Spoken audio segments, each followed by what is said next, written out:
Ultimately, the truth will out. They want to stop this publication of information that embarrasses them. Make time for Sir David Frost. Frost over the world. At this time on Al Jazeera. Rhythms of resistance. A part of the struggle and popular resistance is art. Through my art, I resist. Resistance is my art, and my art is my war. Musicians using music as a way to maintain their cultural identity. I believe that when I sing to the world, I portray Palestine through my voice, my singing, and my songs. Songs from the lost homeland. At this time on Al Jazeera. The Golan Heights, one of the spoils of the 1967 war, home to 20,000 Israelis and source of 1/3 of all Israel's water. But what of the Syrians left behind? With families torn apart and all borders closed, they come to talk to their loved ones across the Shouting Valley. Across the Shouting Valley on Al Jazeera.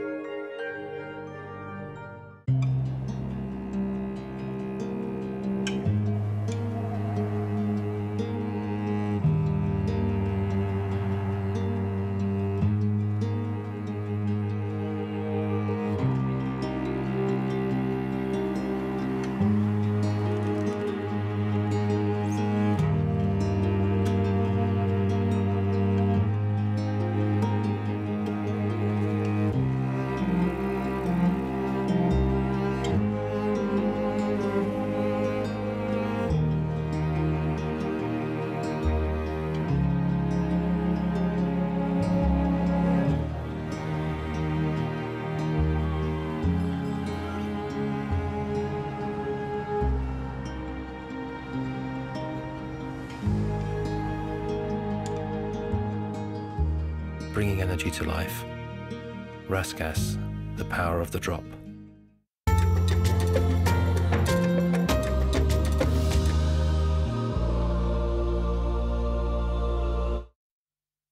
This is Al Jazeera.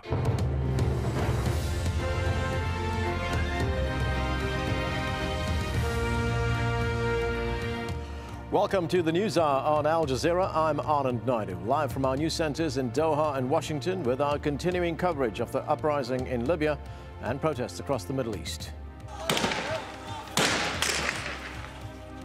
Gaddafi's shrinking territory. Libya's former interior minister tells Al Jazeera most of the country is now in the hands of protesters. Reports of renewed violence in the capital Tripoli, where residents say the government is arming pro-Gaddafi civilians. Migrant workers stream out of Libya, fearful of being mistakenly targeted as foreign mercenaries. I'm Jane Dutton in Washington, D.C., where Barack Obama has again stepped up the rhetoric against Muammar Gaddafi. Barely 24 hours after imposing sanctions on the government, the U.S. president says it is time for the Libyan leader to go. And the United Nations Security Council nears a vote to isolate Libya by slapping on sanctions.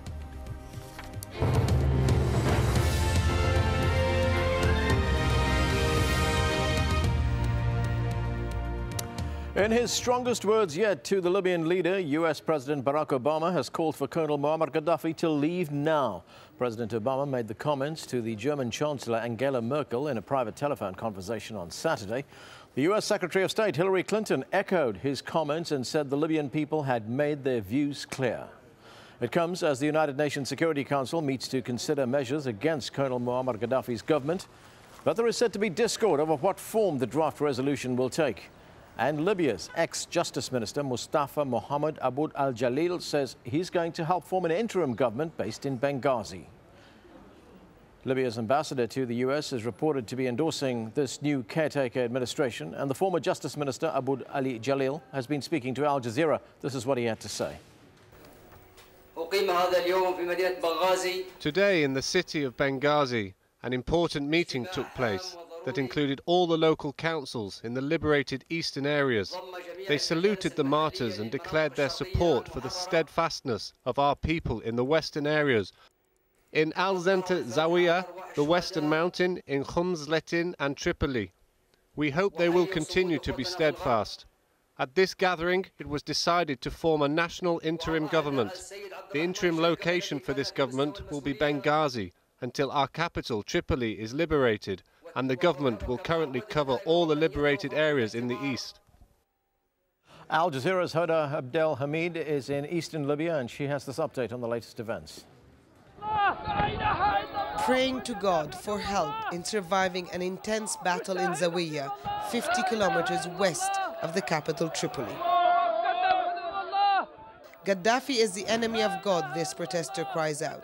Seconds later, the gunfire gets much closer. This video was sent to Al Jazeera after being filmed on Saturday morning.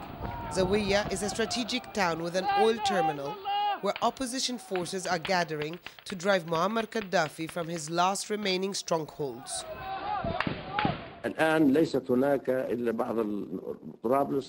Now there's only Tripoli and a few other towns left. That's why I urge the Libyan people that there's no going back. Going back's impossible. We have to move forward. All the patriotic, courageous and respected Libyan youth should help the people of Tripoli to carry out their duties. Much of eastern Libya is already in opposition control, but these images, set to be filmed on Friday, show massive protests in Misurata, another western city 210 kilometers from the capital. Al Jazeera cannot independently verify this video or another said to be from Misurata that appears to show more soldiers joining the protesters' cause. Libya's head of special forces, the latest Gaddafi ally, now rallying for his removal. I place all my expertise and capabilities at the service of the youth revolution. I urge all honest members of the special forces to rejoin their units immediately and to protect the gains of the February 17th revolution and protect the lives of the Libyan people and their property. And this video shows exactly why Libyans need protecting. Heavily armed men drag away a limp body and stuff it into a car.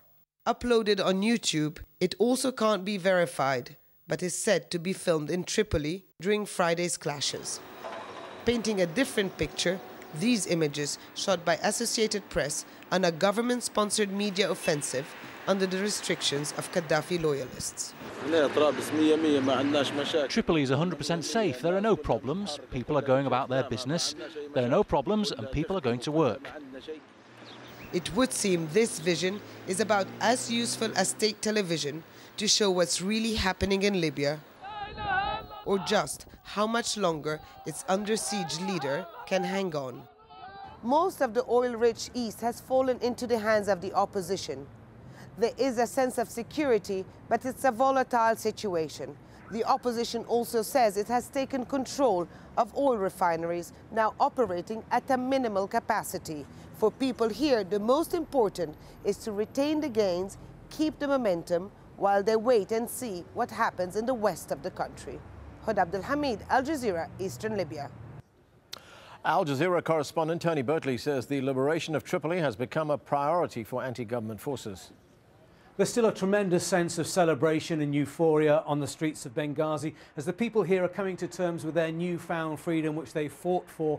There's a carnival-like atmosphere on the streets. People are posing in front of the burnt-out police stations and posing for photographs on top of the tanks and the armoured vehicles that they've taken from the army. These were symbols of the oppression of these people that have gone on for 42 years. And for the first time, they're talking openly about that oppression, about the hardship they've endured at the hands of this regime.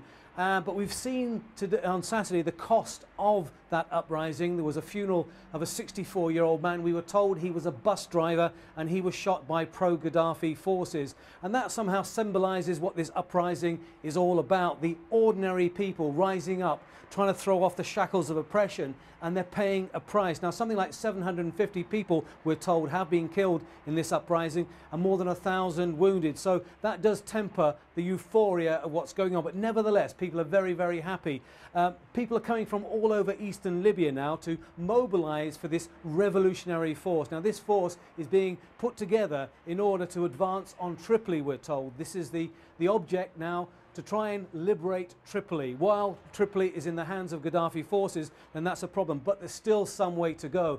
For example, his forces and his militia and his mercenaries are something like 3 hours drive away, and that is a bit of a problem. They're very well armed, especially in his hometown of Sirte, which is, you know, heavily fortified, we're told, and would pose a major problem for these revolutionary forces. So there are some way to go yet, but it's not over and done with by any means. But here in Benghazi, they say no longer good morning, they say new beginning. Now, there are several towns and places in Libya that are still waiting for that new beginning.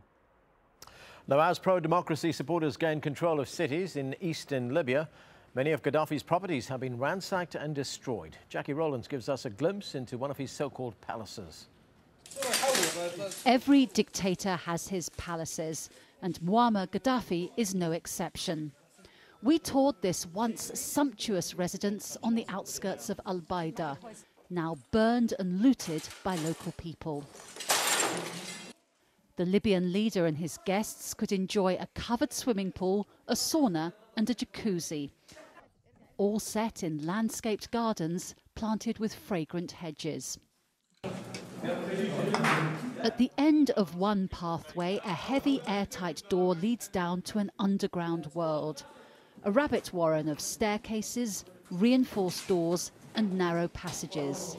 The complex appears designed to withstand an attack by unconventional weapons. So now we're getting into the nerve centre of Gaddafi's bunker.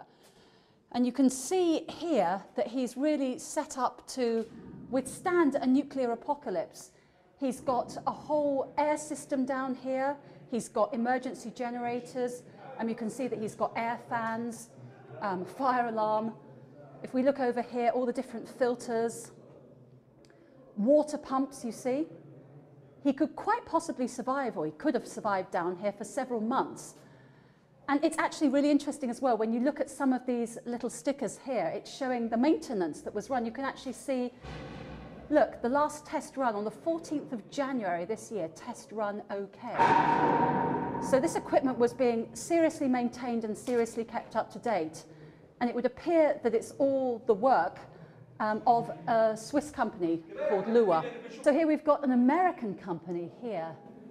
This is some kind of an air filter system. You see you've got all these kind of filter fabric here, this non-woven fabric that must have been to keep toxins or whatever out. And Dwyer Instruments, Michigan City, USA. The living quarters include 2 bathrooms